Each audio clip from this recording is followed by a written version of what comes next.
Bharat-Lanka Global Yoga Festival 2024.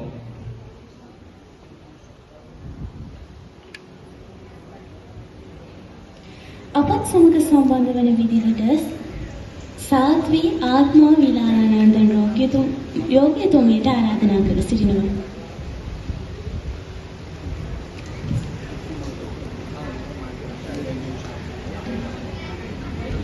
Shri Guru Bhyo Namaha. Ayubowan everybody. Manikya Veena Mupalalayandi Madalasam Manjulavag Vilasam Mahendra Neela Dyutikomalani Matanga Kanya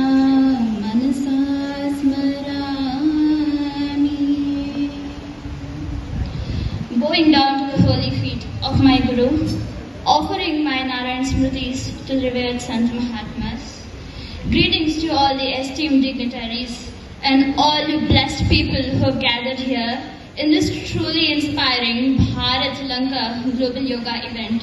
It's an absolute privilege to be here amongst you all and offer a few thoughts of mine on yoga and its subtle link with the Lalita Sahasranama, the one which was chanted this morning at the stadium.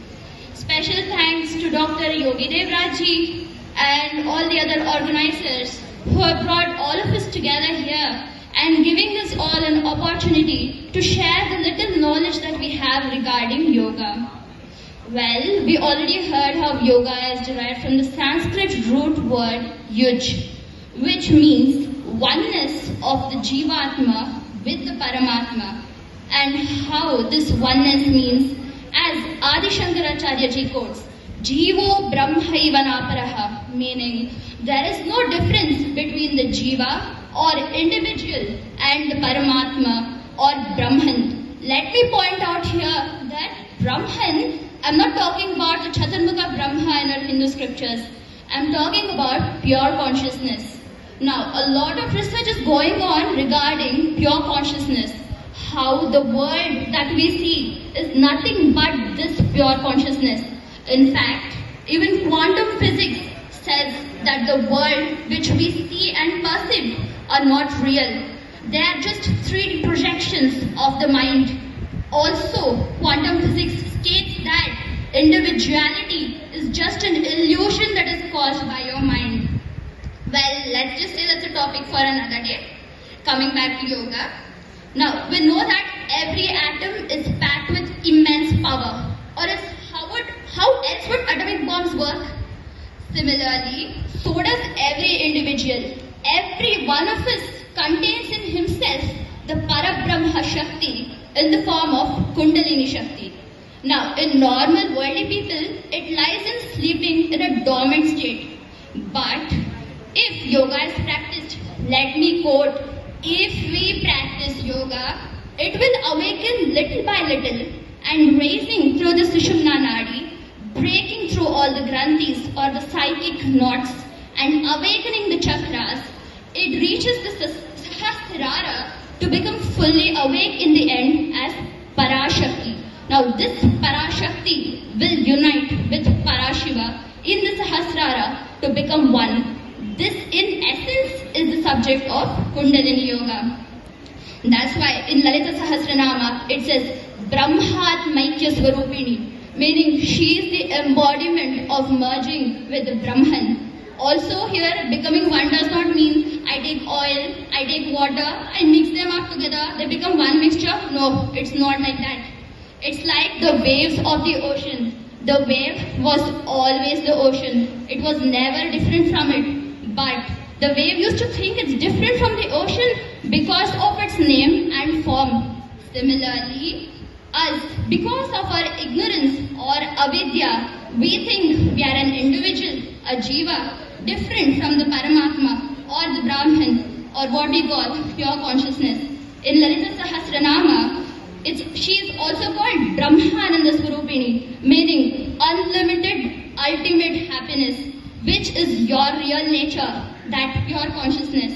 Now, to a seeker who wants to realize his true nature, Kundalini Yoga is not the only path, but Kundalini can be awakened by various means. Now, my dear sister, she spoke about 4 yogic paths. She spoke about Karma Yoga. I think even he spoke about, Vishwanath ji also spoke about that. Karma Yoga, Bhakti Yoga, Gnana Yoga, and Raja Yoga. Now, choose any of these and stick to it with utmost faith and sincerity. As you advance higher, you will notice that your breathing will change automatically. Now, your breathing will become similar to the one who is practicing Raja Yoga. You may not even be aware of it. It will automatically change on its own without any effort of yours. You see, generally, only one of our nostrils, that is the Surya and the Chandranadi, usually only one of them will be dominant at a time, which will change every 45 minutes. Now, if you observe yourself when you're very happy or when you're in the presence of a great saint, your mind is at peace. And during that time, both your nostrils tend to become equally active.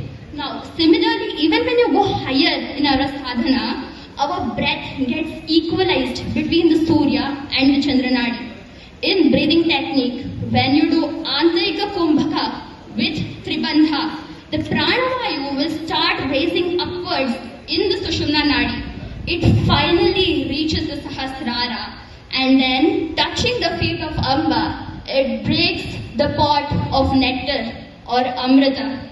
Now this nectar of immortality, it will start flowing throughout your body. You reach the state of Samadhi. That's why for thousands of years